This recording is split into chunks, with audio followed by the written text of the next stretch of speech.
proud to present this presidential debate. One moment. Is this on? I am paying for this microphone. But can you get things done? One look. And I believe I can. All right. One laugh. I never attacked him on his look, and believe me, there's plenty of subject matter right there. One exchange. It's just not there true. It is. He knows exactly there it is, what he's the memorized 25-second speech. Well, that's the reason everybody. why this campaign. One platform. Not too late for the people in this state to find out what we know about the issues. One mistake. 3 agencies of government when I get there that are gone. Commerce, education, and the, what's the third one there? Let's see. And now one night. But this is no ordinary night. Every 4 years, America gathers around to hear a vision for our future. And what happens here tonight may determine that very path. This uniquely American tradition is the envy of the world. It has the capacity to change world events, improve lives, inspire generations. Welcome to the great debate over the future of the greatest country the world has ever known. So no, this is no ordinary night, America. Put down your phone, pick up your popcorn. You're gonna want to see this. Welcome to beautiful Miami and an absolutely perfect night where we welcome in the third presidential debate. Behind us, there will be 5 candidates vying for the Republican nomination for a very, very serious election that we have 1 year from right now. Fellas, welcome. Here we are. Beautiful Miami. It's been a little tough day. It has been. You know, I would like to begin tonight by saying it was a very difficult day. This event was shut down. They started taking everything apart. Everyone was told to go home. However, I want to thank Mayor Francis Suarez. I want to thank Chief of Police Manuel Morales for helping get the show back on track, and we will continue with the show tonight. It would not have happened without them. Thank you both. It would not have happened without without them. them. So much. Some might even say they had the courage to do the right thing. That's right. And, that's right. And I got to say, fellas, I feel a lot better here tonight than I did in Milwaukee. with it's not 115. Not 115 degrees. Yeah. We got a great breeze coming in from the ocean. We got these beautiful people here in the crowd. Look at all you. Thank you all for coming. Thank you all so much. Really Great appreciate crowd. it. I mean, this is, look, we've undergone some things here. You have no idea. We have undergone some things. This entire place had to be dismantled and rebuilt in the last 3 hours, and we got it done. We got it done. Here we are. Because we sing, we dance, and we entertain. And we entertain. And there's going to be a lot of entertaining tonight. Are you going to sing? No. Come on, just a couple of bars. No. Something? No. Just off the top of your head. I got nothing. I got nothing for you. Free bird. All right. So, fellas, look. This is obviously very important. We're in the backdrop of a Tuesday election that happened yesterday, which is a sort of a mixed bag. It depends on where you live, right? But I think expectations were set in a different place, given a whole bunch of polls that happened. And over the weekend, you saw a New York Times poll where Biden was sucking wind. And I think a lot of people expected Republicans to just sort of capitalize upon that. And we walked into yesterday's election with kind of a split. What does that do to this debate that we are having here, and what do you think that means for the larger Republican universe? So I want to start with that, and one of the things I've seen the discussion happening online is saying this is 100% the fault of Trump, that like he has cast a shadow over Republican candidates across the country. Any candidate who's endorsed by Trump ends up losing. If I had to guess, that will be a central theme of these candidates vying on the debate stage, trying to make their case of why they should be the pick for the Republican Party going into this. You could turn the page from a 18, 20, 22, now 23 losing streak. Again, like following that New York Times poll, which showed, President Trump leading Joe Biden in so many swing states, it's going to be a tough argument to make, but I think is absolutely going to be one that we're going to see tonight. And it feels a little bit like Groundhog Day, right, from the 2022 midterms. And we've said this previously on the show. It's like, Smug, and you did a great job on the last episode talking about this. It's like, oh, what a nice compliment. on the issue of crime, very gentlemanly. We agree with Republicans. Yep. On the issue of the economy, we agree with Republicans. On the issue of national security, we agree with Republicans. Oh, you think, the 2020 election was still stolen today, and you would like to overturn that election, no, we're not going to vote for you. Nothing turns off independent voters like that. Right. Nothing. And I think, I've also been critical of a lot of the candidates that will be on stage tonight for not sharpening the knives enough. Yeah. For not talking in as strong a contrast. You think that changes tonight? Yeah, I think it has to, right? I mean, because this election yesterday was the last proof point of the argument they're trying to make. Because the polls haven't benefited them. I mean, Donald Trump's up by 40 points. Yeah. Right? Yeah. But elections, where it's not polls, where people actually have to vote, that's the contrast right there. It's been it's been a gift in the laps of everybody's going to be on stage tonight. It's up to them to draw that contrast. Well, I think you're right that tonight is a big night, and we've had 2 debates already, and the first one was raucous, and part of the reason for that is because there was a gigantic studio audience. Yeah. Audience was a little smaller in the second debate, a little bit bigger tonight, and some of these candidates on stage, and we'll get into this later in the program, some of these candidates on stage are very, very talented when it comes to playing to the audience. And I don't know about you guys, but I think the audience has a very, very important role in a debate like we're going to see tonight. Absolutely. Because if somebody delivers a line, everybody goes nuts, and that informs voters. But and if you're a Republican voter and you watched what happened last night, you want answers too. Yeah. Yes. You want the people that want to lead our party and represent our party as the presidential candidate to have a solution to the problems in our party. Like, I want that as a voter myself. Yeah, I mean, nobody likes to lose, Right. right? Part of this is expectations, right? As we said with the polls that came out earlier, you think, there's a nadir, basically, of where Biden is at. Couldn't possibly be a more unpopular president. You figure that translates into polls and into votes, and it didn't in a lot of ways. Now, that being said, a big bellwether that everybody was talking about was Virginia. And the fact of the matter is, I think you said the stat earlier to me, John, is that everywhere where Republicans were -9. Yeah, every district that Joe Biden won by 9 points or less was won by a Republican in the state of Virginia. So, I mean, No look. kidding. You wouldn't know that from the headlines. You wouldn't know that at all, right? I mean, I think everybody out there is thinking, we were expected to have a Senate, House, Republican majority, and in the end came up short, and that was the bar for success. But if it's every single place up to 9 points into the Biden vote share, the Republicans won, that's a little different picture, isn't it?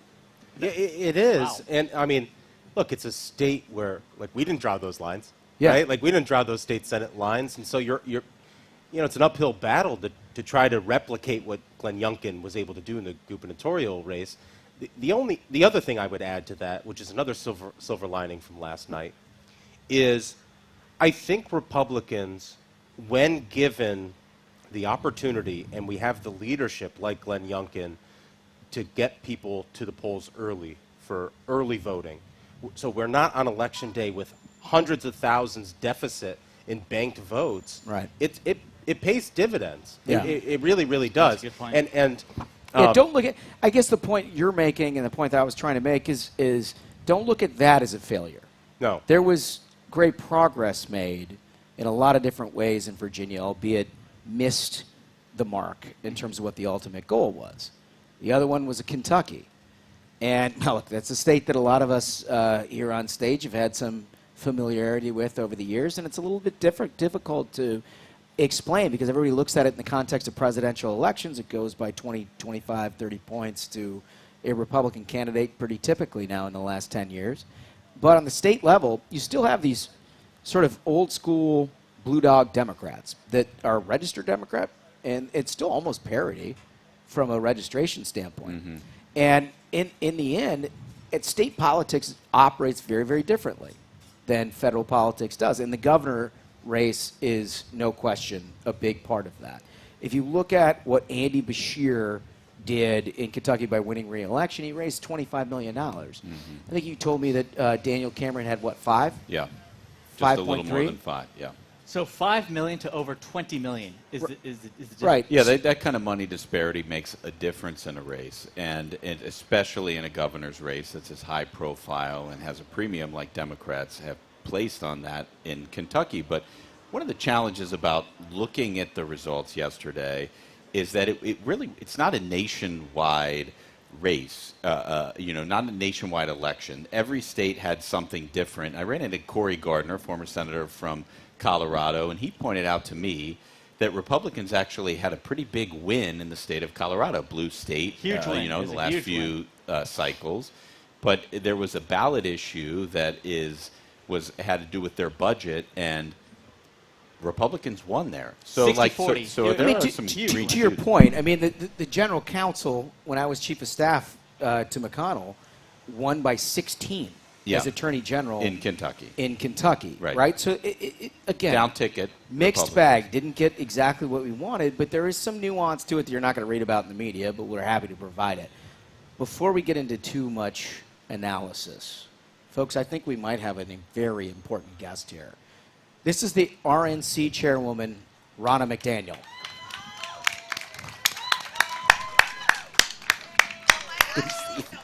Thank you so much. Thank you. See you. Hey.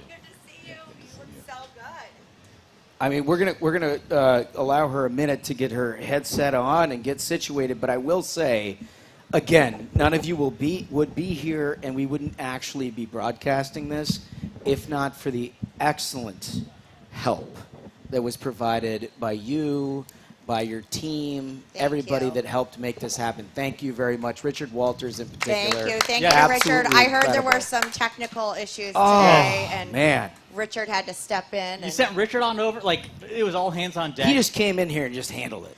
Thank well, you so I was much. with him, so it was actually me. Okay, all right. Thank you so much. That Don't feels give right. Richard the credit. It was all me. It was all you. You guys look so nice. Isn't this something? Isn't it amazing that it's actually cooler here than it was in Milwaukee? Incredible. Yes, Oh my it's God. something When we else. had, that was so hot. I know. How did we survive that? It was How did 115. It was so hot. Good to see you guys. Hey, everybody.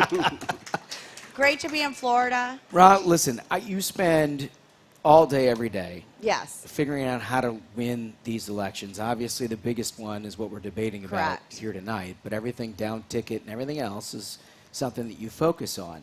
And as we were just discussing, mixed bag from last night. Some wins, some losses. Yeah.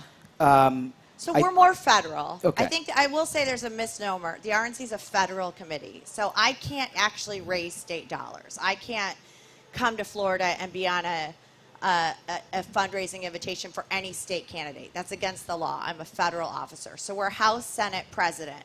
But when we are in those states, we help the whole ticket. Right. Okay, so yesterday, Virginia has unlimited limits. So they went to the candidate and the state party and obviously Governor Youngkin. Mm-hmm. But it was a tough day.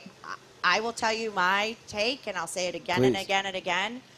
You guys, we cannot ignore abortion.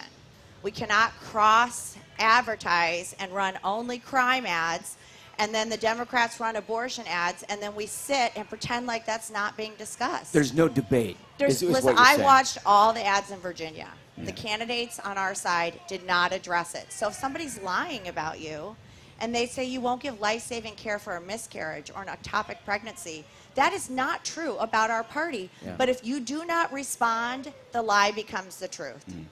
If you look at the ads in Kentucky against Daniel Cameron, it's all abortion. Devastating. We have to, as a party, be able to discuss this. I have been saying this since 2022. Go figure that a suburban woman might understand this issue. I'm going to say it again and again and again. It's a 1-2 punch. You get up. You say this is a tough issue.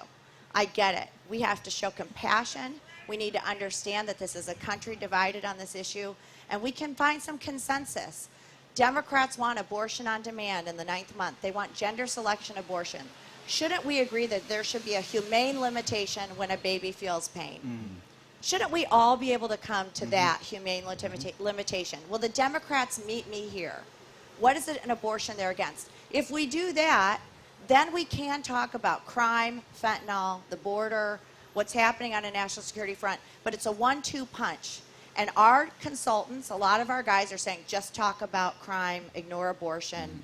That's not going to work. Yeah. And we've learned this. I mean, I don't want to just keep coming back to this issue, but like I saw the same ads you're talking about in Virginia. They were very dishonest. Yeah. So-and-so wants to ban everything. And it just like, these candidates were not saying that. I mean, to your point, you have to be able to push back.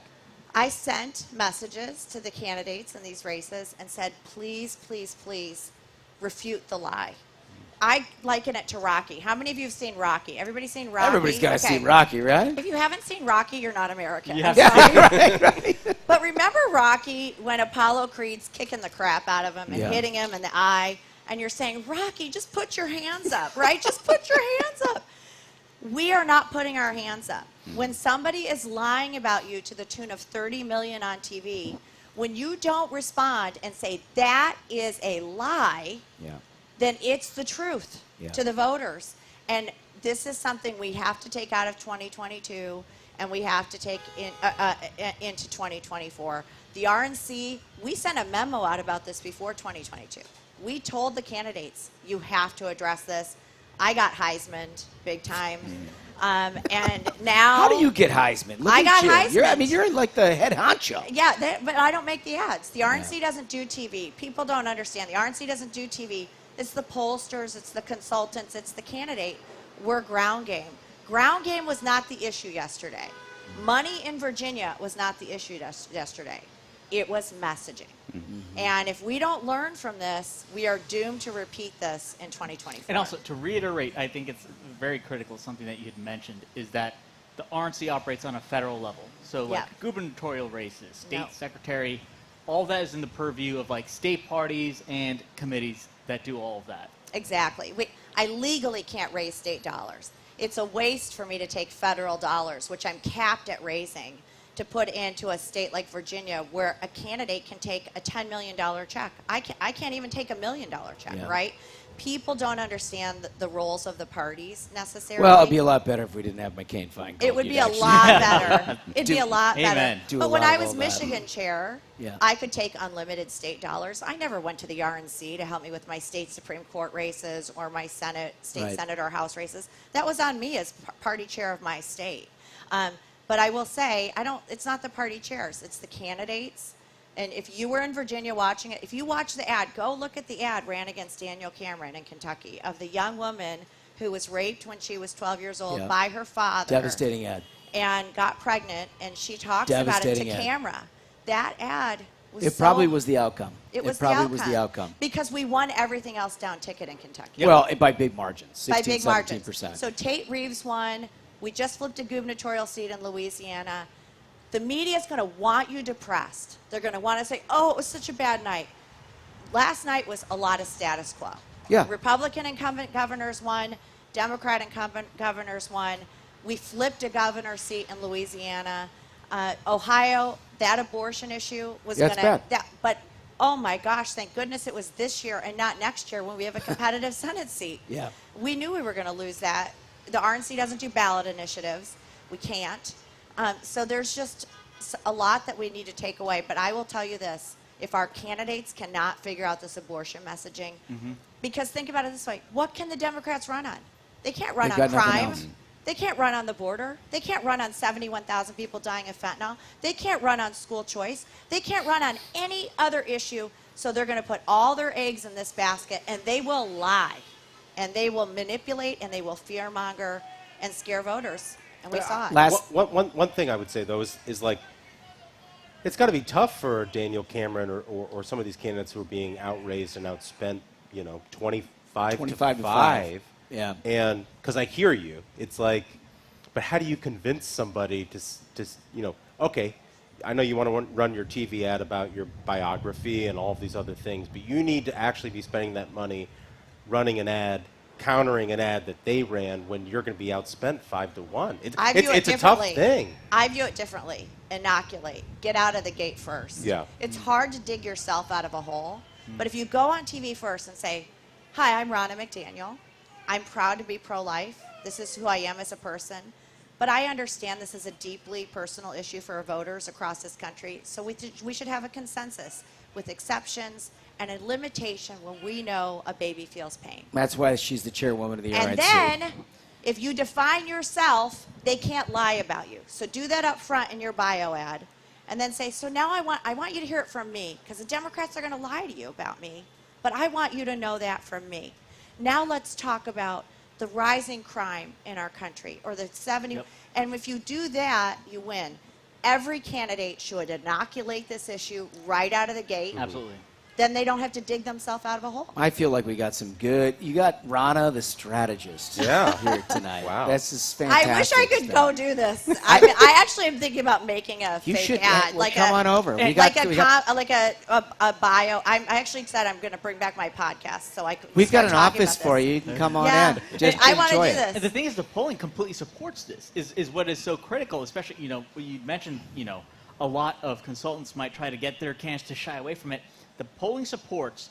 The Democrats want up to birth. Some even said the previous governor of Virginia said past birth abortion. It's politically toxic. The majority is with us. Gender selection Inoculate abortion. yourselves. Democrats get on a debate stage. If your daughter's raped, what will you do? I wouldn't have a daughter because you believe in aborting girls just because they're girls. Yikes. You're where China and North Korea is. Put them on the defense. Yeah. And we, as a party, have got to get conversant on an issue we have fought, we're proud to have fought for over 50 years, but now the fight's not done. I love that you've taken this opportunity here today to do a very specific thing, because I think that's newsworthy. I think it's important, and I think everybody has to hear it. Ronna, we got to get you back I know, inside. I got to go. You're hosting some in. stuff in there. I know there's a debate There's going something, on. There's some things Who happening. knew, right? No, Over here. We certainly didn't. Okay, five. There's five of us. Who should we be from the debate? Should we each pick a candidate? Well, he's got to be Vivek. I'll take it back. I'll do it. That is not fair. Well, you can have Nikki, so there we go. Yeah, I'm Nikki. then, You're I guess. Nikki. You're Yeah. Nikki. Awesome. Yeah. Thank All you right, so thanks, much. guys. Thank you. Ronna all. McDaniel, everybody. Bye, everyone. We're going to go to a quick ad break. We will be back shortly. This episode is fueled by the American Petroleum Institute. No matter your politics, no matter the debate, one thing is certain. America runs on affordable, reliable energy. America's policies must recognize that Americans benefit from making, moving, and improving the energy right here in America.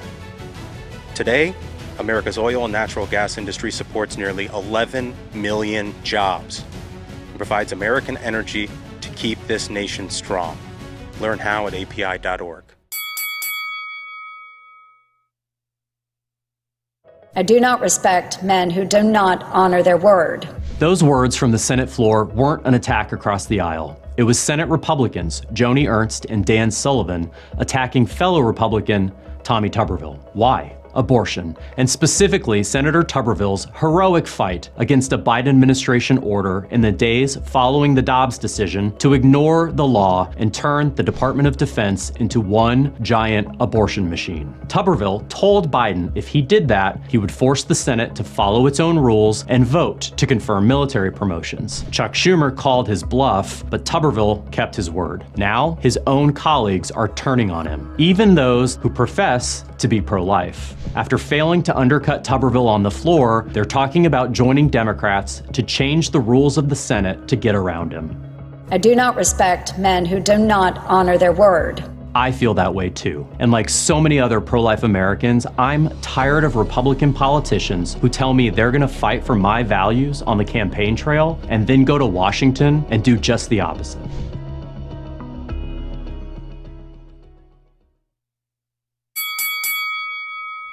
Millions of Americans earn and use credit card rewards. A few big box retailers want to take those rewards away, rewards we use on groceries and school supplies. The cash back to save on gas and grow our small businesses. And travel miles we use to make memories. The so-called Credit Card Competition Act would eliminate credit card rewards. No more travel miles, no more cash back. When lawmakers help mega retailers line their pockets, we pay for it. Tell your lawmaker to vote no on the big box bill. Visit handsoffmyrewards.com to take action today. The Biden-Harris administration's plan to ban menthol cigarettes is on the verge of approval. But with a border crisis and violence overseas, this new prohibition poses a grave threat to our security. Millions of counterfeit cigarettes pour across the border every day. And authorities in Mexico warn the ban will add fuel to the fire. This reckless policy would enrich cartels and terror groups. We cannot afford to jeopardize our national security. Tell President Biden to stop the menthol ban. Welcome back to the Ruthless Variety program. We appreciate thank you all for coming here. I hope Thank is you everybody all enjoying so much. themselves? Wonderful crowd, wonderful night. Really too. appreciate it. Honestly, this is it's Miami, right? You can't have a bad time here. What's not to love? Listen, we got a really important guy here. Some of you may not have met him before, but you're about to, and you're going to regret not knowing him for a long time. This is Jeremy Hunt, Vets on Duty. Appreciate everything that you do. We got a lot of questions, but thank you. Thank you. It's great to be with you guys. Let's hear for Such Jeremy. an Thanks honor. so much. Yeah. I should start off by saying I come bearing guests from the great state of Georgia. Oh, boy. So, We always love that. Yeah, so I brought you guys one of my favorite beers. This is Creature Comforts from Tropicalia. It's the Cold and with know the what? koozie. with our koozie. Michael. Vets on Duty. So Michael, No, you know what this means, Michael? No, it's I know what that it's is. it's an IPA. You Michael, can't chug an Michael, IPA. you know what this means? No. I didn't know it was coming. You didn't know it was coming. You know what this means. He's really going to do it. Yeah, of course An he is. 'Cause he's IPA. a gentleman the way that the gentlemen do things. Yes, thank you. Let's get a round of applause. There we go here, huh? That is not fun with an IPA. No, I know. I mean, that's tough. Well, that's empty. That is it. I'm just happy you didn't ask me. Empty that thing. It's empty. Now the show's going to be a lot of fun. Okay. So, Jeremy, I know you from your media appearances and your work, but we had a full bio and questions and all kinds of things that, unfortunately, I was unable to deal because I was dealing with the chief of police this afternoon. But because the Ruthless Variety program is very versatile, we have two people that read every single word of everything that you've done. I'm sorry. And, and those two are very well suited. I think what y'all are doing right now I saw the letter that you guys had sent to the Biden administration on Iran. And with everything that's going on in Israel and Iran funding these proxies, the Houthis, Hezbollah, Hamas, there's not a more important time to be talking about it than right now. Yeah. And I think what y'all are doing is really leading in on this. And can you tell for our audience what's going on with that? Yeah, absolutely. Well, I'm proud to represent an organization called Veterans on Duty. And we're a group of veterans from around the country who, one thing we always say is that our commitment to this country didn't end when we took off our uniform. So we are still totally committed to making sure we have a military that's strong, that we have strong national security policies, and making sure that we're a focused military. We aren't getting distracted by all these crazy progressive pet projects that the Biden administration has been pushing on. But recently we've been really pushing in on this Iran issue. Well, depending on how much time we have here, I could go down the long list, but I'll just start just this past June. Biden administration has been obsessed with Iran, kind of basically resuscitating this Iran nuclear deal. Even Basically trying to be friends. Yeah, exactly. He brings on this guy named Rob Malley, who was the architect of the deal back in the Obama days. That was the pallets of cash situation. Exactly. This guy comes back, and he's all of a sudden in June, he's suddenly gets a security clearance revoked. He's under investigation for mishandling classified documents, and to this day, is still under investigation.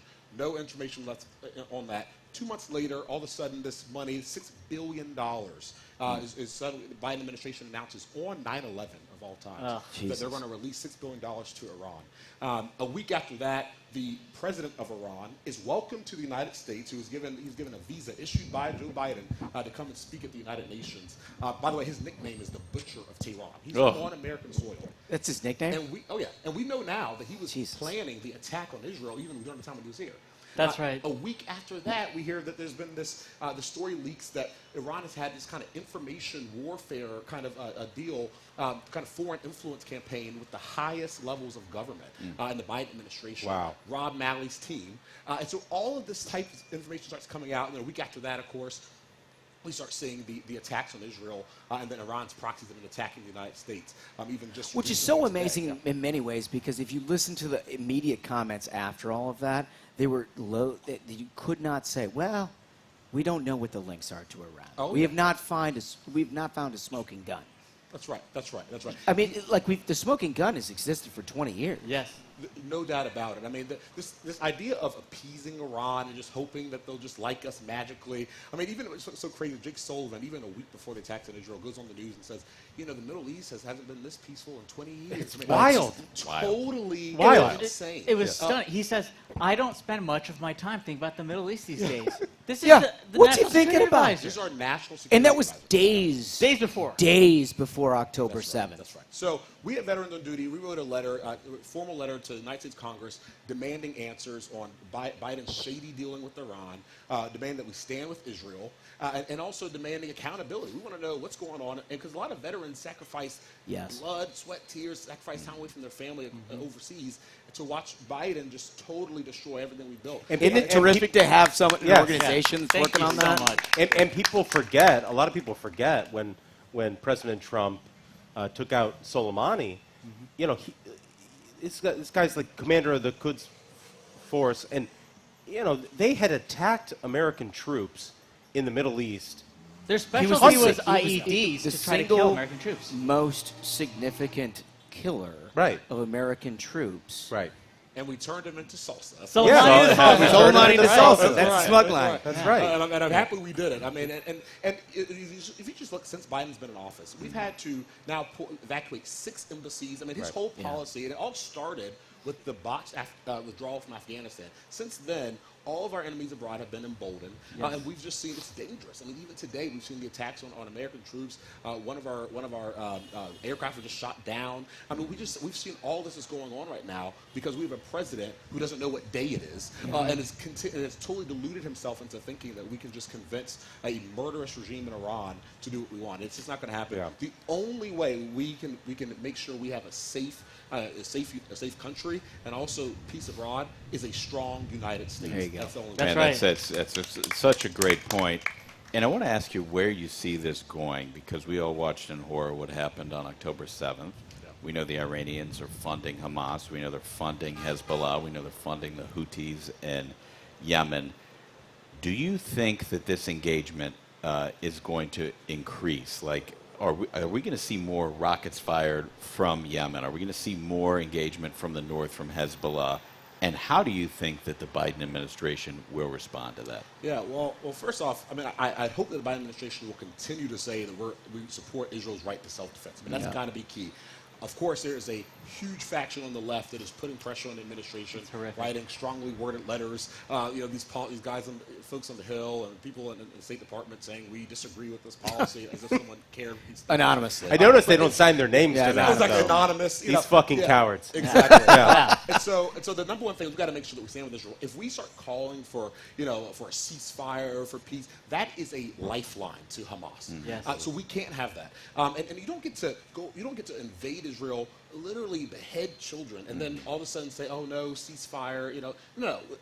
Israel has a total right to self-defense. I believe that they are very clear on their goals. And that is to end Hamas and Gaza, and they have a right to do that. And so we, as in the United States, need to make sure we continue to support that and push against our own just kind of rising tide of anti-Semitism in this country. It's awful. Disgusting. Yeah, it's totally disgusting. And even in the black community, I've seen just horrible things said. That is not what this country stands for, and we have to be able to push back. And we need leaders, and I hope we see this tonight on the debate stage, leaders standing up and saying, "No, America, we stand with There you go. That's right. Listen, Jeremy Hunt, a real hero right here. Thank you so much for joining us. Thank you so much. Really appreciate it. Thank you so much.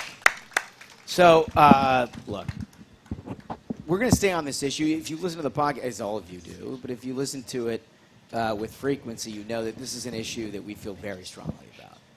And we're going to continue this discussion even when others are turning the page on it, because it's a moral clarity issue. That's right. It's a moral clarity issue. You either have it or you don't. You've seen increasingly that Democrats do not have that. I'm looking at our next guest, and there she is. There she is. Senator Joni Ernst of Iowa, who has been a terrific champion of all of this. Thank you so much for coming. Appreciate it. Thank you so much, Senator. Thank you. Look, it's not always sexy to talk about foreign policy, right? And a lot of people will say, are these things something that affects me directly? But the reality is it does affect you directly. and it's about the safety and security of your home, about the inflation is a big piece of this, about the global economy, all of these things. And I'm so thankful that we have people like Senator Ernst who are watching out for these things, even when they aren't on the front of the news. Now they are. Yes. But you've been doing this since day one. Right, exactly. It really is a big part of my portfolio, what I watch and what I engage in the United States Senate. And it is an interest to me because I served in the Army Reserves and the Iowa Army National Guard. I deployed for Operation Iraqi Freedom as a company commander. So it isn't a region that I pay attention to, the Central Command region. And we see what's going on with Israel. We see the potential for an Israel-Saudi Arabia peace agreement. We see a lot of terrorism throughout that region. It's what I pay attention to. We have China, of course, and Taiwan. We have Russia and Ukraine, all of these breakout areas. But we also have to pay attention to South America. And the Russians are in South America. Yeah. We have the Chinese in South America. When you have an open border. Yeah. This is part of the void, right? So, I mean, this is the argument when people are like, why do we deal with all of this stuff? Like, why don't we just sort of focus on our own things? Problem is that there's a void that's left, that's filled at some point. And when it's filled, what you're talking about, I think, is the fact that China, Russia, Iran, and others start to fill the void vacated by the United States. When democracy and freedom contract, these authoritarian regimes will expand. The void that is left there, someone will fill. Yes. I would rather it be America and partners and allies. So I always use the expression America first, but not America alone. So I do believe in the strength of America, but I see us as a great convener. We're the ones that can leverage our friends and partners so that we don't have to bear the brunt of everything. Right.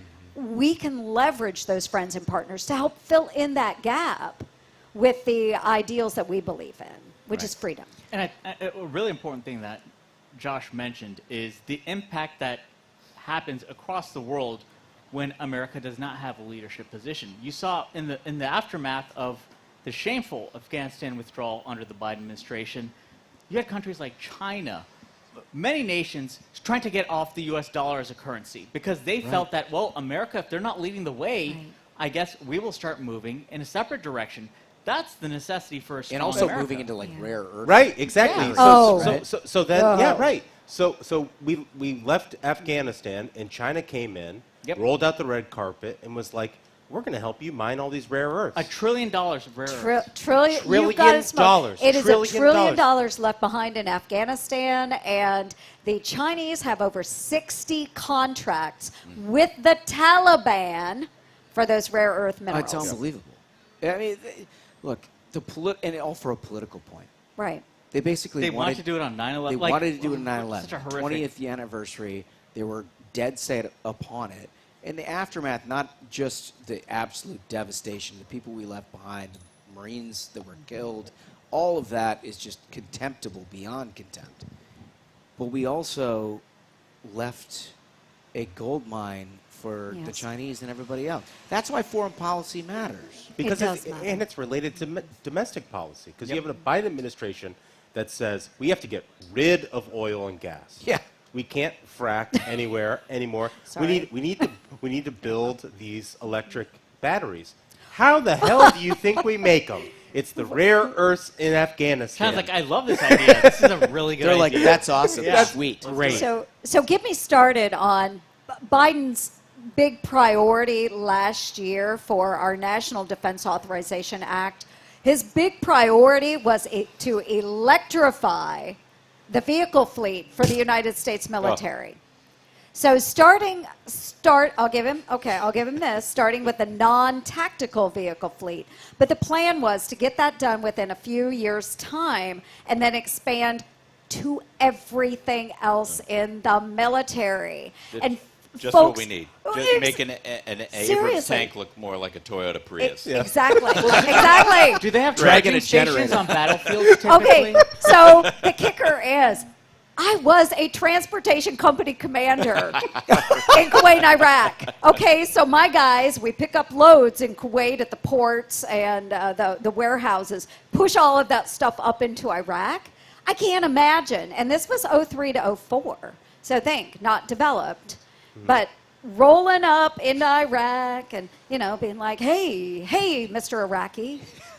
Where's the nearest charging station? I've got 60 vehicles I need to charge. Hey, man, y'all got plug-ins in here? It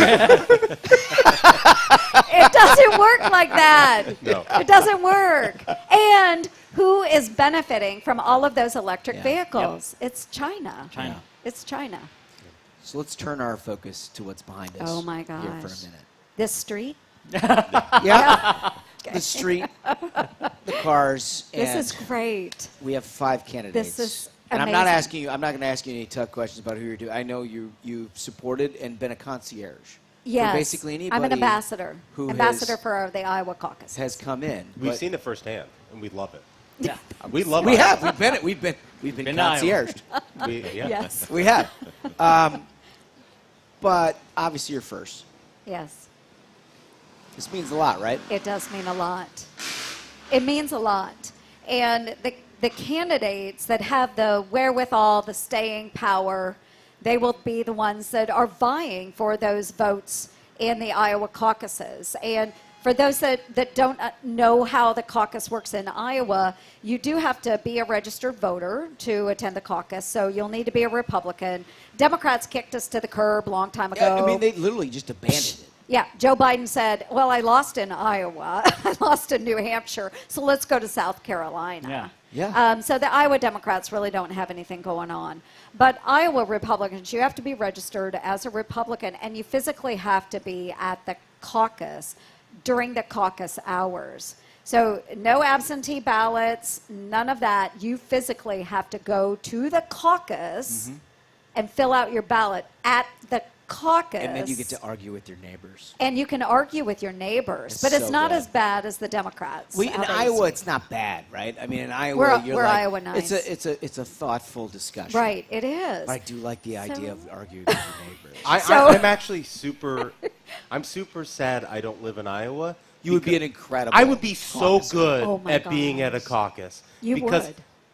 Because I'm an angry person and I like arguing with people. Well, Michael, you might get the chance because we have talked about going out to Iowa in January for the caucuses, for the Come on Ruthless out. Variety program. I think we're going to. Would you come if we did? Do you even need to ask? Of course you would. So I would be there in a heartbeat. Absolutely. Okay. All right. I love Iowa. Iowa loves you. Yeah, the Ruthless fellas were in Iowa just a month back or so. Yeah. Came out. They set up shop in one of the local downtown bars, standing room only. The place was packed. We have the best listeners. It was so fun. It was packed. Wasn't that fun? They loved it. It was a lot of fun. God, it was a lot of fun. It was awesome. But I would encourage, we've got a lot of folks out here. If you are interested in the caucuses, you can go and watch. You cannot vote. It's important. But we call it political tourism. And people from other states actually come into Iowa to go to the caucuses and watch. I mean, it's a lot of fun, to be honest. Seriously, that's their vacation. It's a lot of fun. I had people tell me they come every 4 years. They're coming from like Texas and Wyoming and you name it. They come to Iowa because I was like, are you here on business? And they're like, no, we're here for the caucuses. So, okay. I mean, that's great. That's great. I mean, it really is a unique system, and it's an incredible group of people. That's wonderful. We've always had such a blast in Iowa, and they've been so welcoming of us. Yeah. We've had so many events. Wonderful I state. feel like I'm practically an Iowan. You're an honorary Iowan. Seriously. Right. Joni Ernst, thank you so much for what you do. Thank you so Appreciate much. the fellas. Thank you so much, Senator. Thanks so much. It's good to see everybody. Thank you. We're going to have a great debate. All right. Thank you. Thank you so much, Senator. All right, so if you watch the first one of these that we did, what we like to do in this particular segment is break down all of the candidates that are on the stage and what we hope to expect, what we think we're going to expect, and what people need to do to win or not win. Yeah. And I think the first one that we're doing, who's got Christie? I do. You have Christie? Of course I do. Yeah, I'm the loudmouth. Yeah. Of course I've got Chris Christie. You kidding me? Let's see. So what do you think? Well, look, I think it's make or break for all the candidates on stage. Yes. I don't think it's more make or break for anybody than Chris. Because I think he has drawn the hardest contrast, and with Donald Trump, that is. And what he needs to do, and I think in the backdrop of what happened last night in these elections, where Republican voters are, it's a little demoralized. Yeah. People are a little demoralized. I get it. He needs to feed into that and say, you're demoralized not because of me or the people here on stage, but because of the guy who isn't here, the guy who's never been here. And if he doesn't do that, it's going to be a tough road for him. Do you think, given the backdrop, the environmental backdrop that you just described, do you think that there are other candidates that will begin? Because, look, everybody on stage, with the exception of Chris, has been sort of loath to criticize former President Trump. He's obviously been the exception to that. Do you think there's more of that? What does that do with Chris? Like, how does he handle that? Well, so I think he has to have the hottest fire. If he doesn't, I don't think he's going to have a chance to get there. I hope, Chris Christie, if you're watching this, come back. Be the murderer on stage. He probably is. Yeah, please be watching this, Governor Christie. I know. We all remember his reputation is like, oh my God, this guy's on stage. He's going to kill somebody. Yeah. I haven't seen that in the first couple of debates. We need to see that. It's been weak tea. It's got to be now. It's been weak tea. I want to play one of those Please examples because I don't think this cuts it. Let's play segment 1 on Christie.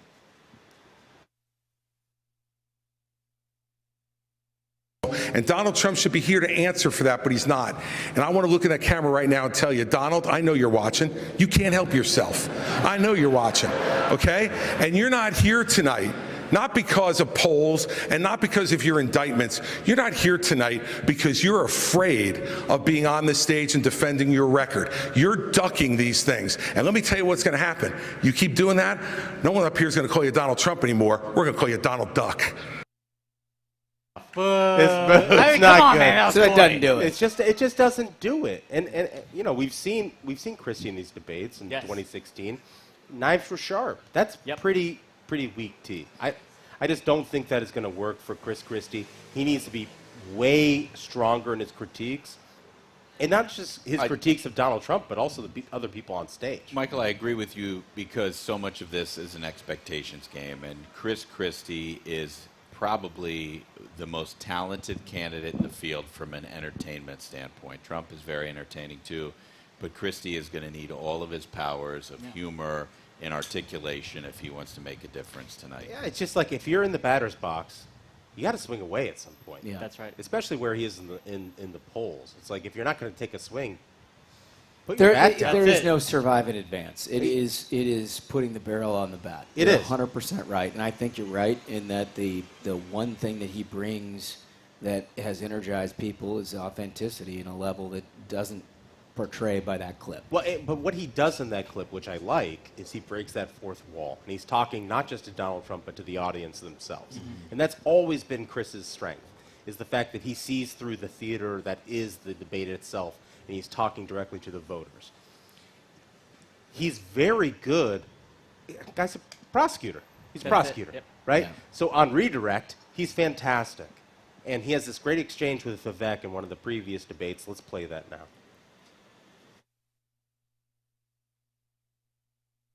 You've never done it like you've never done anything to try to advance the interests of this government except to put yourself forward as a candidate tonight. And here's the thing. We've stood up for law and order. I did it as U.S. attorney. I did it as governor. And I am not going to bow to anyone when we have a president of the United States who disrespects the Constitution. He said, your MSNBC contributor. He said, these are politicized indictments, and we have to call out the truth. Martha, it's important to say that the president said, Donald Trump said, it's okay to suspend the Constitution. Now, the oath you take is to preserve, protect, and defend, not suspend. I will always stand up for our Constitution, regardless of the political pressure. Played that for two reasons. Number one, his give a fuck factor has to be at zero. Yep. It has to be at zero. Yeah. And yeah, I mean, tee off on somebody else on stage, but bring it back to the ultimate It's point you basically want to just make. bringing Easton baseball Gotta bat do to the it. stage and just start swinging Right. it. If he is just himself, if he is just responding to people naturally in the moment, like he's standing in a room with just these other four people who are running for president, he is responding to what it is that they're saying, he's going to be very funny. Yeah. And if he's funny, it captures Well, I people's think it attention. goes beyond that because, so I view a debate essentially, it's like the Roman Colosseum, right? There's a Classic crowd, smug take. and they want to see you kill somebody, right? Yeah. If you're not out there to slit a throat and give the audience a show, give them, kill somebody out there. Show them that you're the top dog. If you're not there to do that, then why are you even there? I can't disagree. You got to No. go out there and you got to fight. And that's what Christie Especially should when embody. collectively you're down 30 points to a front runner who That's the didn't thing. show up. You got to start slitting throats. Totally agree. Listen, we're going to get to all of the candidates. That was our first one. We're going to take a quick break. Thank you all for joining us. Thank you for coming. Really appreciate it. Miami, love you. This episode is fueled by the American Petroleum Institute. No matter your politics, no matter the debate, one thing is certain. America runs on affordable, reliable energy. America's policies must recognize that Americans benefit from making, moving, and improving the energy right here in America. Today, America's oil and natural gas industry supports nearly 11 million jobs and provides American energy to keep this nation strong. Learn how at api.org. I do not respect men who do not honor their word. Those words from the Senate floor weren't an attack across the aisle. It was Senate Republicans, Joni Ernst and Dan Sullivan, attacking fellow Republican Tommy Tuberville. Why? Abortion, and specifically Senator Tuberville's heroic fight against a Biden administration order in the days following the Dobbs decision to ignore the law and turn the Department of Defense into one giant abortion machine. Tuberville told Biden if he did that, he would force the Senate to follow its own rules and vote to confirm military promotions. Chuck Schumer called his bluff, but Tuberville kept his word. Now, his own colleagues are turning on him, even those who profess to be pro-life. After failing to undercut Tuberville on the floor, they're talking about joining Democrats to change the rules of the Senate to get around him. I do not respect men who do not honor their word. I feel that way too. And like so many other pro-life Americans, I'm tired of Republican politicians who tell me they're gonna fight for my values on the campaign trail and then go to Washington and do just the opposite.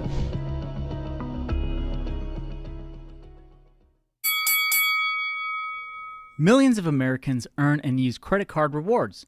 A few big box retailers want to take those rewards away, rewards we use on groceries and school supplies. The cash back to save on gas and grow our small businesses. And travel miles we use to make memories. The so-called Credit Card Competition Act would eliminate credit card rewards. No more travel miles, no more cash back. When lawmakers help mega retailers line their pockets, we pay for it. Tell your lawmaker to vote no on the big box bill. Visit handsoffmyrewards.com to take action today. The Biden-Harris administration's plan to ban menthol cigarettes is on the verge of approval. But with the border crisis and violence overseas, this new prohibition poses a grave threat to our security. Millions of counterfeit cigarettes pour across the border every day. And authorities in Mexico warn the ban will add fuel to the fire. This reckless policy would enrich cartels and terror groups. We cannot afford to jeopardize our national security. Tell President Biden to stop the menthol ban. To the Ruthless Variety program. Fellas, we were just sort of marveling at the fact that there's just like a silky southern This is southwestern the best weather I've experienced in my life.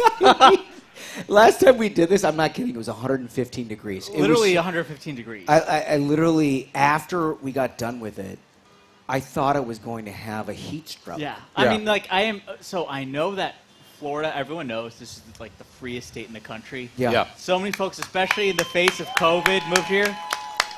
Everyone made a very good decision to Yes. move here because this is beautiful. I mean, this is just as good as it gets. So we'll continue with our debate analysis and our next candidate that's in the shooting room here, Vivek. I'm going to surprise everybody. I picked Vivek. For no reason. Yeah. Can we get the first clip? George Bush and Dick Cheney. They sent people my age to go die in the Middle East, racking up $7 trillion in national debt that did not advance anybody's interests. And now the same class of people, Dick Cheney 2.0, trying to take over this Republican Party, set to do it all over again, marching us to World War III. I will keep us out of it, but let me tell you the truth.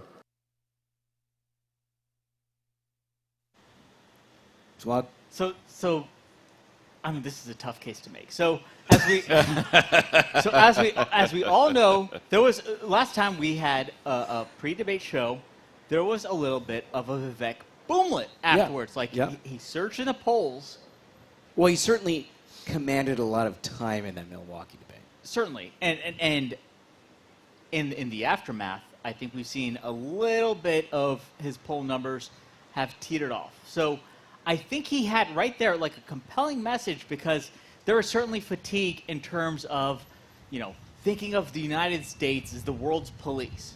Certainly. But I think now, in the aftermath of what we've seen of the Biden administration. It hits different, right? It really does. Right. And that's the thing is, everyone knows Vivek is, he made his money in tech. And now you've got this guy being like, I know how countries work. It's going to be a very difficult situation when we've seen terrorist attacks where Americans have been killed and are currently kidnapped by terrorists. But bro, you're gonna make me defend Vivek right No, now. you're not. A little bit. I want to hear this. Are you going to reach back to your libertarian roots? Well, they all soft on terror, Duncan. They say I'm soft on terror, Duncan. Here we go. Here we go. I don't think he's wrong. I mean, I think the Iraq War was a mistake, and I think what we did over there did not advance America's interests. I really do believe that. But that's I think he's a very bad vehicle for that message because he's a smarmy dipshit. Wow! He's never put his. You didn't see that coming, did you? Huh? He's a smart. Nobody says that Ruthless doesn't say it like it is. He's a smarmy dipshit who's never put his name on the ballot except to be president of the United States. Yeah. It just look. I get that message. That message is one of the reasons I voted for Donald Trump in 2016. To be honest with you. Yeah, because you're soft on terror. Right? I'm not soft on terror. terror. No, you have been. And it's been Look, commodity. what I'm saying is he's not wrong. He's just an asshole. Those are words I live by. Actually, are you describing Vivek or Smug? No, but look, I mean, he is clearly extremely gifted. Yeah.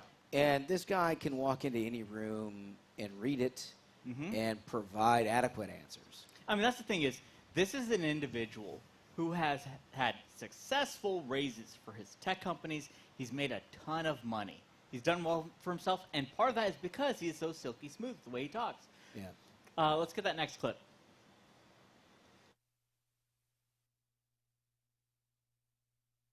You might have, some others like you may have on the stage, it's Morning in America speech. It is not Morning in America.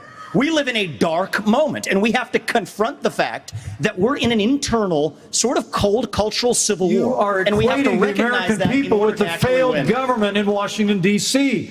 We just need government as good as our people again. So, let me just finish addressing that slogan because See, so this is the thing is, I think one strength that Vivek really has is because he doesn't have experience in government or running before, all that informs his decision makings of where he stands, because he has no record, is what he feels is the pulse. Where do people stand? What is the polling saying? What gets the loudest cheers? We've seen someone succeed with that before. Right.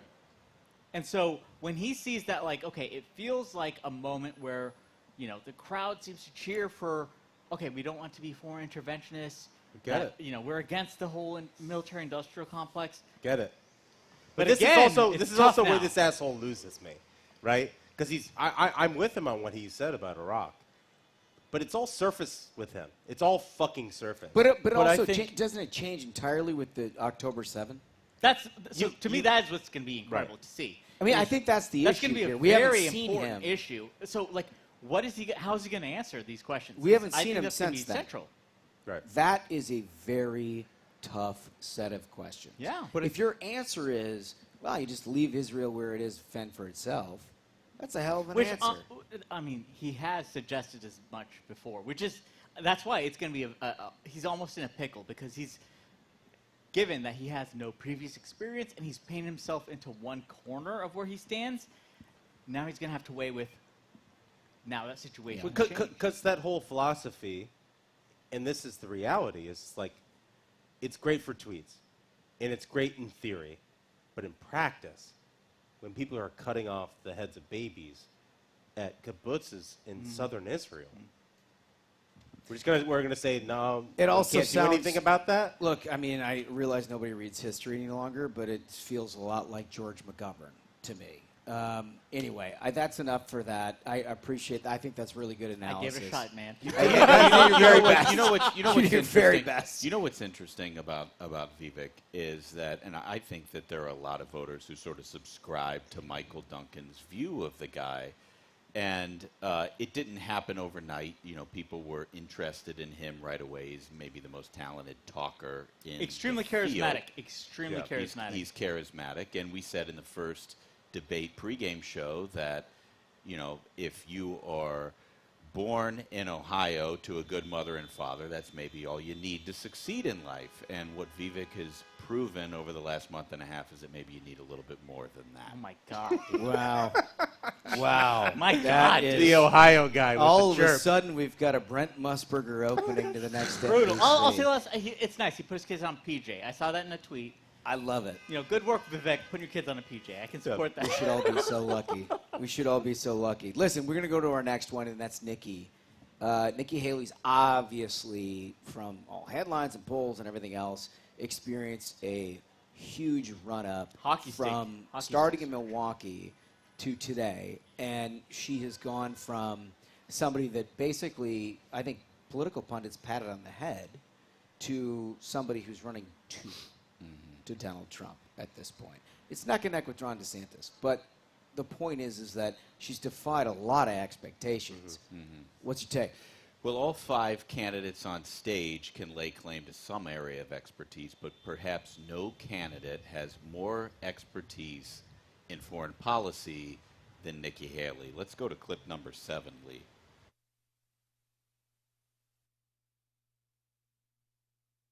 This is where President Trump went wrong. He focused on trade with China. He didn't focus on the fact that they were buying up our farmland. He didn't focus on the fact that they were killing Americans. He didn't focus on the fact that they were stealing $600 billion in intellectual property. He didn't focus on the fact that they put a spy base off our shores in Cuba. They didn't focus enough on the fact that all of our law enforcement drones in America are Chinese, and we've got all these little surveillance cells. We need to start focusing on what keeps Americans safe. That hasn't happened in a long time. As your president, I will make sure every American is safe, and we'll do whatever it takes to make that happen. Here you have a candidate who is very, very strong. She has full That command. sounded super convincing. Yeah, that was really good. Full command of the issues on foreign policy. Like and she's unafraid. breadth and depth, right? But also punched it at the end, where she left you. Also, with for the like record, a- I tried trading Ashbrook for Nikki and giving him Vivek, and he refused it. It should go down to permanent record. That actually did happen. That did happen. Because that's pretty That hot did fire. happen. Yeah. Well, she took on President Trump, but he's not the only guy she's not afraid to take on. She actually took on Ron DeSantis on energy issues in a previous debate. Let's go to clip number 8.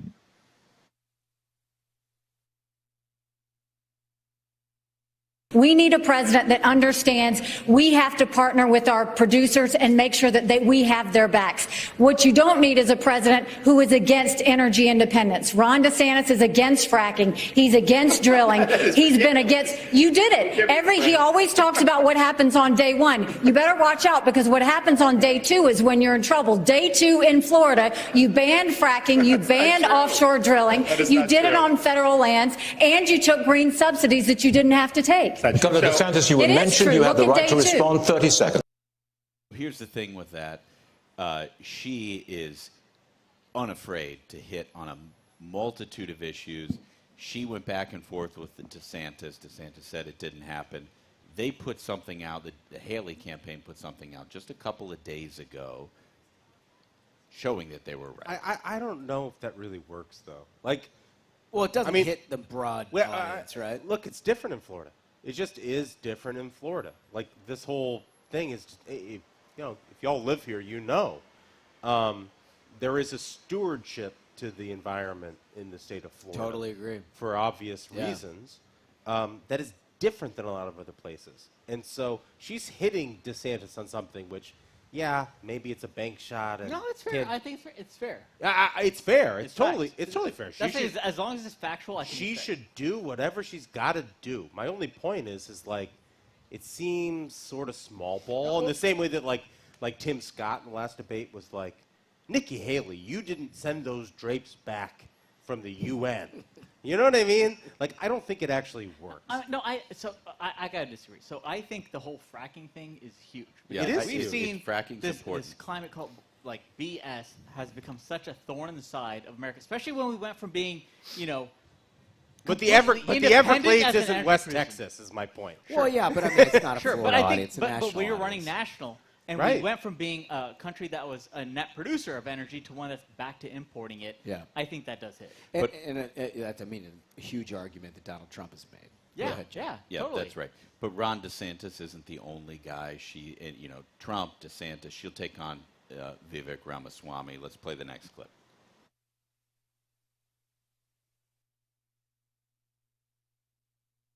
A win for Russia is a win for China. We have to know that.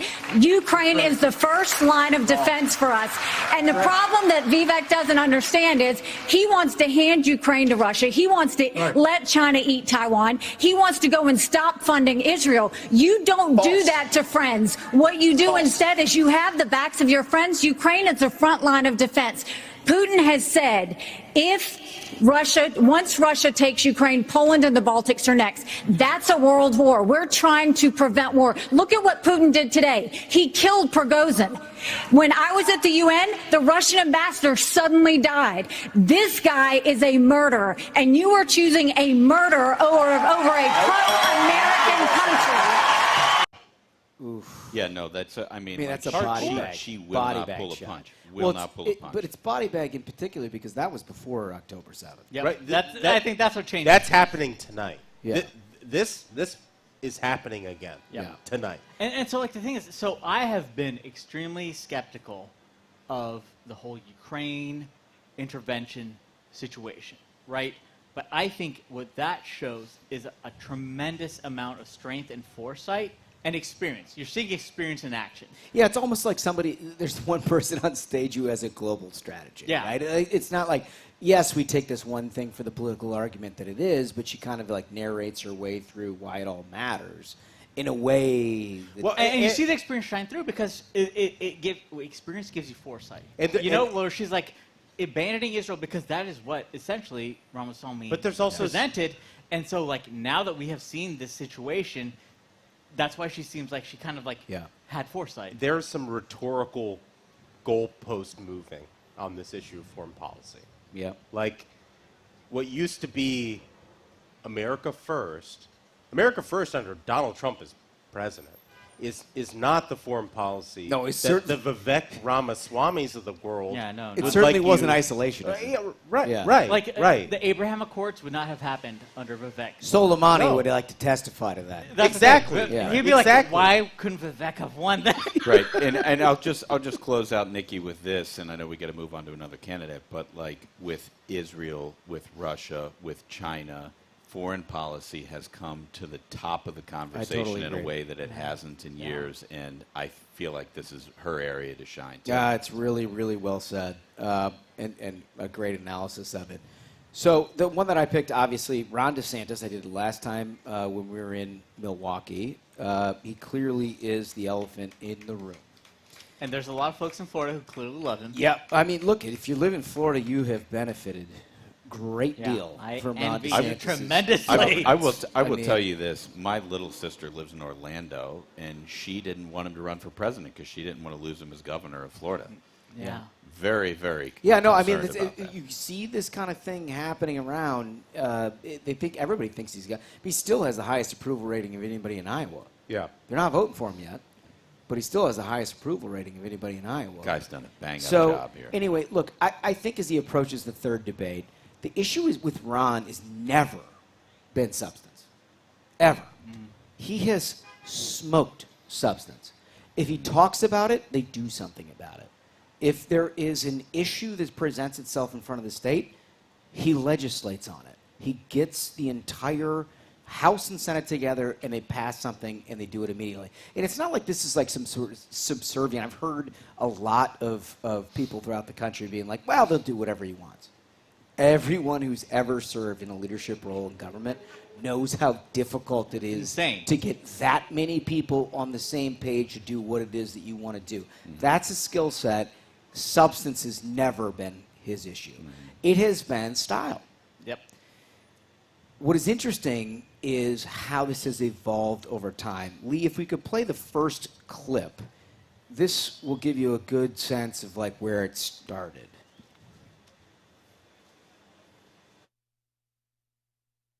Our country is in decline.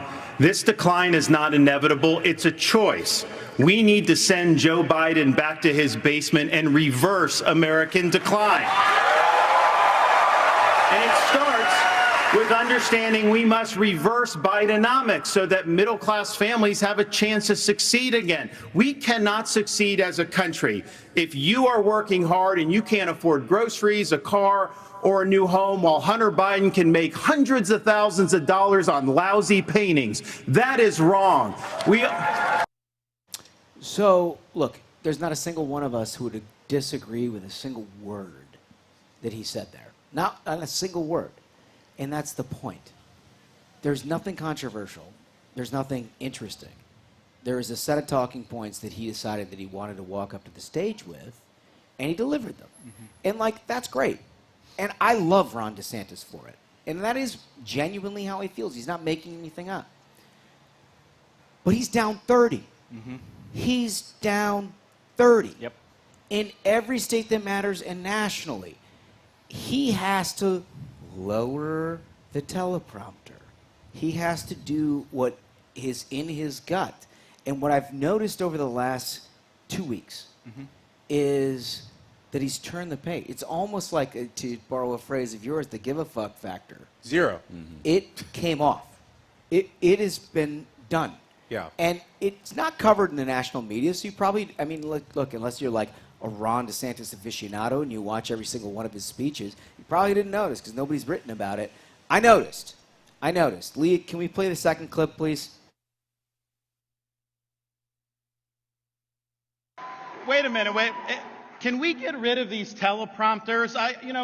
We have a president. We don't even know who the president is who's ever loading the teleprompter. No, I don't think we need that in Florida. Let's get those done. You got to speak from the heart. It's not about reading off a teleprompter. There it is. Yep. That's it. There it is. Let Ron be Ron. Let Ron be Ron. There is no substance issue. There's never been a substance issue. There's never been a candidate that's run for president who has less of a substance issue in terms of his command of what animates Republican primary voters than Ron DeSantis. Never. No. What has always been the issue is the script. Yes. And when you lower that teleprompter and Ron is Ron and he can do what he's going to do, people are going to see a different set of issues in terms of how they evaluate him. And my view is if in that building tonight, if Ron DeSantis lowers those teleprompters and he actually interacts with candidates and gives them his unvarnished take on everything, not only just his own record, but everybody else's, and it's not like, oh, Joe Biden sucks. Well, everybody thinks Joe Biden sucks. You're a Republican primary, for Christ's sake. Right. If he does this in a way that is authentic to Ron, he has a real opportunity here. A very real opportunity, and it's getting close to the point where it matters. We've got consolidation in the field. There's only 5 of them on stage. Yep. It's starting to narrow. There's only 5 of them. It's really starting to narrow.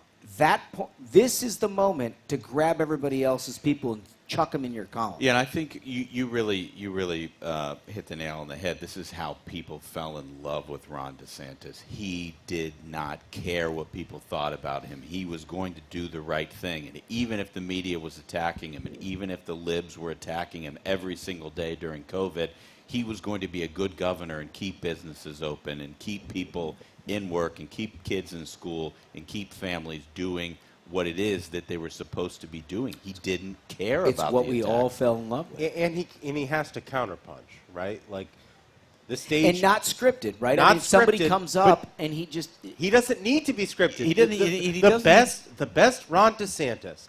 The reason why people know Ron DeSantis are those press conferences. Yeah, with the reporters. Where they ask the Right. questions, and he said, "Fuck you." Yes. You know what I mean? It's like, I cannot not playing your understand game. what I cannot understand about the Ron DeSantis campaign is why they would ever try to coach him or tell him what to do. No. Because Right. if they said just go out there and do whatever you want, he'd be like, look at my record. Who the hell are you to question me? Right. And Right. all that we've ended up with is that to me it struck as like This so is much a guy. overcoached. Like, This is a guy. Dude, just This he'd is be a like, guy who have won you by. seen Florida? He won by 20 points. What are you talking about? He won by 20 points, and then after he won by 20 points, he passed the conservative wish list.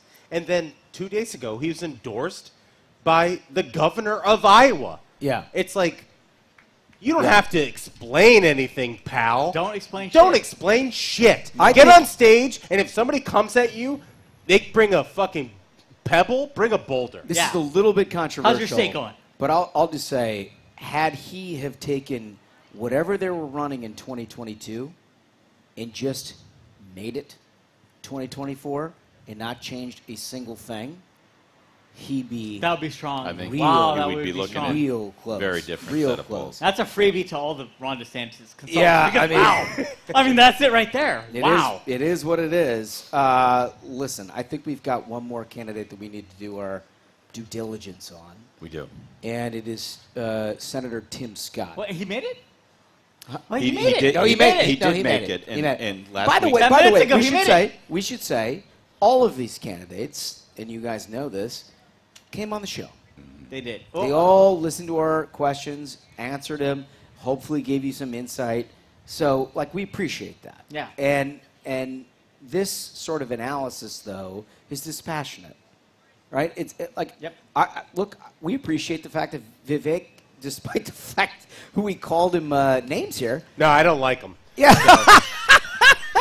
If I didn't make that clear, I don't like him. But he came on the show. And he came on the show. I don't like him. So He still doesn't like him. Still don't You like see him. what I have to deal with Yeah. this? Don't care. Don't like him. I mean, it's like, oh, please come on the But show. again, The because- guy's going to call you names. But here's the thing: Come is on. I love the fact that every Republican candidate is more than welcome here on the show. He showed up. Yeah. Yep. Absolutely. All right. So who's got Tim Scott? well, last Here comes Jim McKay. last week at this time, there were only 4 podiums on the debate stage, but today there are 5. Tim Scott, in a last-minute ad, has reached the 70,000 donor got there. threshold and the 4% requirement that Ronna McDaniel has so generously laid out. And I think tonight we're going to actually see something interesting from Tim Scott. Let's play clip number 1. America has suffered because of slavery, but we've overcome that. We are the greatest nation on earth because we faced our demons in the mirror and made a decision. So often we think that all the issues, you talked about crime and education and healthcare, we always think that those issues go back to slavery. Here's the challenge though. Black families survived slavery. We survived poll taxes and literacy tests. We survived discrimination being woven into the laws of our country. What was hard to survive was Johnson's Great Society. This is a man who has an incredibly inspirational message that he delivers on a daily basis. And believes genuinely. He really does. And when he came on the show, he delivered it to us. He's delivered it across the country. He's now spending a lot of time in Iowa, and I think that on the debate stage tonight, we can expect more of the same. I want to differ. So he Yeah. has had multiple opportunities on that debate stage, and he has not yet gone. Like, can we hear who here is a Tim Scott person who's going to show up to the poll site and be like, Tim Scott's my guy? Nobody. one. Not a lot of. Like, you have to define yourself. How would you define Tim Scott? What is Tim Scott? Tim Scott is the eternal optimist. See, I feel like that's the most like generic possible thing. Oh, he's optimistic. I mean, I think Smug's right. Like, I love Tim Scott. I love Tim Scott's story. I think he does a really good job explaining Wonderful it. human being. I don't think Wonderful there's any human person. being. There is What is- no, what is he? What's there his is claim? no What do you person think? on that stage who talks about the optimism of America in the way that Tim Scott does. It has not resonated with voters. Uh-uh. He has not found a moment to break out in these debates. I don't know what's going to be different tonight if that's his tact. You know, honestly, what I would love to see is I would like to see dark Tim Scott. Well, To he's be like he's angry Biden and just has ruined shit. I like- will destroy him. I'm He's gonna like, be Ron, angry. go fuck yourself. Show me angry Tim Scott who goes out there and is trying to body everybody. He's You not. know? He's not all sunshine and roses. I mean, he did attack Nikki Haley. We got one more clip. Let's play that one, Lee.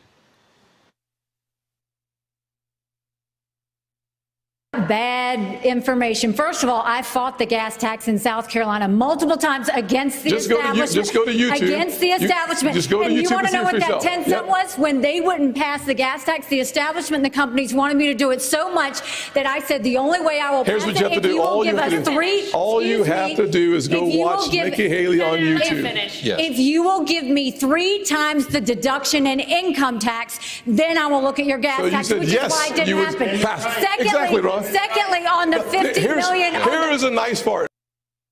But I feel So like yeah, she's so they're, dominating. Bro, I think yeah, she they're could- getting in the she- weeds. I They're think getting she in the could beat weeds him a up. little bit. Like, They're getting in the did you weeds. hear that? I don't Yeah, know. they're getting in She the muddied weeds a the little water bit. to the point where it was like, I don't know what the attack was. They're getting in the weeds a little bit, but I think she could beat him up. What the hell was that?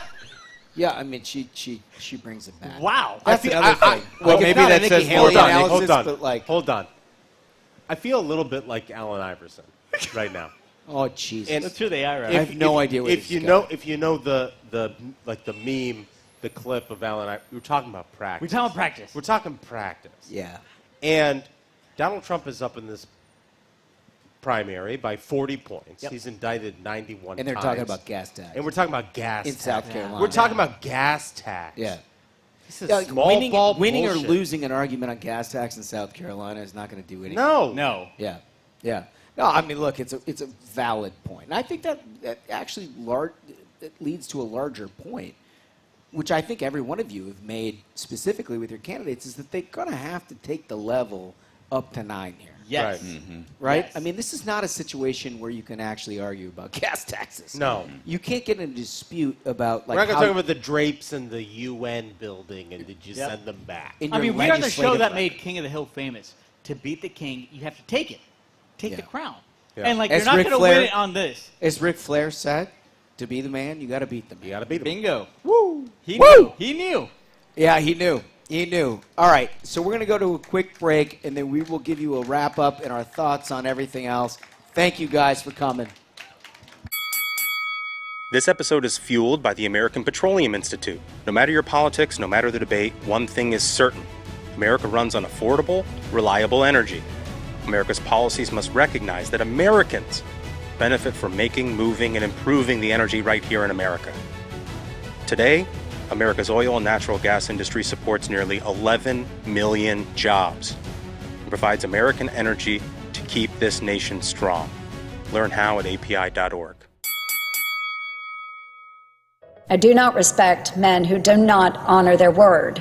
Those words from the Senate floor weren't an attack across the aisle. It was Senate Republicans, Joni Ernst and Dan Sullivan, attacking fellow Republican Tommy Tuberville. Why? Abortion, and specifically Senator Tuberville's heroic fight against a Biden administration order in the days following the Dobbs decision to ignore the law and turn the Department of Defense into one giant abortion machine. Tuberville told Biden if he did that, he would force the Senate to follow its own rules and vote to confirm military promotions. Chuck Schumer called his bluff, but Tuberville kept his word. Now, his own colleagues are turning on him, even those who profess to be pro-life. After failing to undercut Tuberville on the floor, they're talking about joining Democrats to change the rules of the Senate to get around him. I do not respect men who do not honor their word.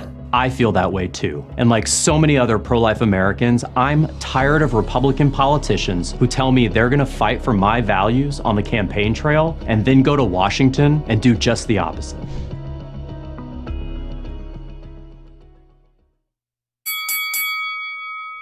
Millions of Americans earn and use credit card rewards.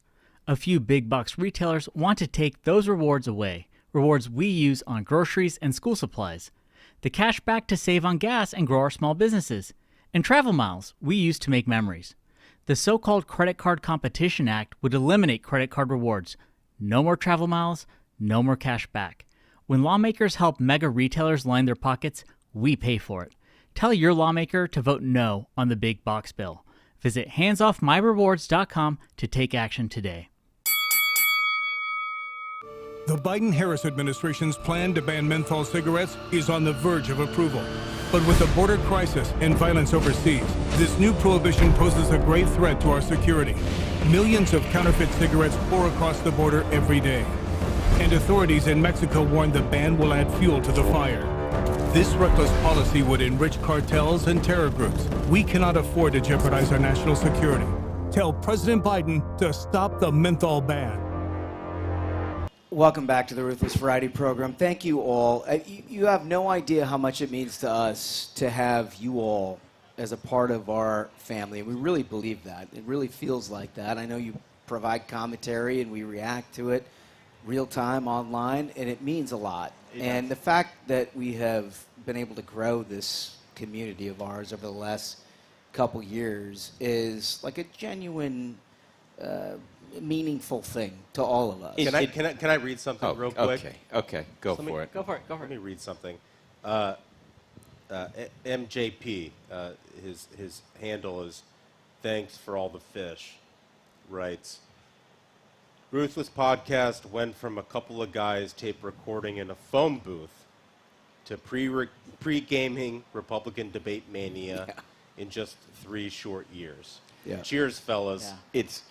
It is. I mean, it is so great, and it is so great to be here in Florida. I love Florida. I would live in Florida if I could. There is only one other place. You are all the most lucky people on earth. I was just telling the fellas, there's only one other place I would rather be tonight, and that is the Green Turtle Inn in Isla Mirada, Florida. And I think I think we need to do a show live from the Green Turtle in Isla Mirada. Can I say one quick thing? So, yeah. Earlier, we were told, and our crew began dismantling the stage. It's all came down. Everything was canceled. Everyone was told to go home. And then in like 2 hours, it was rebuilt. Again, thank you, Mayor Francis Suarez. Thank you so much, Police Chief Morales. And our crowd came through, even though there was 90 minutes of traffic. Yeah. Thank you all. So to our listeners, the Minions are truly the greatest people on earth. They'll crawl through all the adversity with us, and we are so grateful for all of you. Totally. And let me say this. I know that elections lately have been a little disappointing. And I know that some candidates have been a little disappointing. I firmly believe that any of those 5 behind us can win President of the United States. Yep. I really do believe that. There's a 6th, maybe. I think it's really important that now more than ever, you get engaged and you stay engaged and you make sure that you're talking to your neighbors about this stuff, because there's an awful lot of stuff. Look, I got a text chain with my high school buddies dating back 20 years. And the shit that they say to me on a day-to-day basis, I'm like, holy cats, where did you get that? The information silos are all over the place. Mm-hmm. And if you're not listening to the Ruthless Variety program, or you're not some reputable organization that tells you like it is, you're going to get a different set of facts. Yep. And the reality is that you need to lock in. We're going to lock in. And believe me, last night I went through a very black-pilled phase. It was an incredible phase. These guys watched it in real time. Yeah. Because I had a full meltdown. I thought I was going to have to pull out a defibrillator. It was not good. No, I said keep drinking, Holmes. It was not good. But I'm back, and I'm sitting here, and I'm talking to you, and you're talking to me, and all of us together are going to figure out how to make this right. And and we're going to get this country back on track. That's right. To the place that we know it can be. So thank you. Thanks for coming. Thank you so much. That's right. Thank you all so much. That's all we got.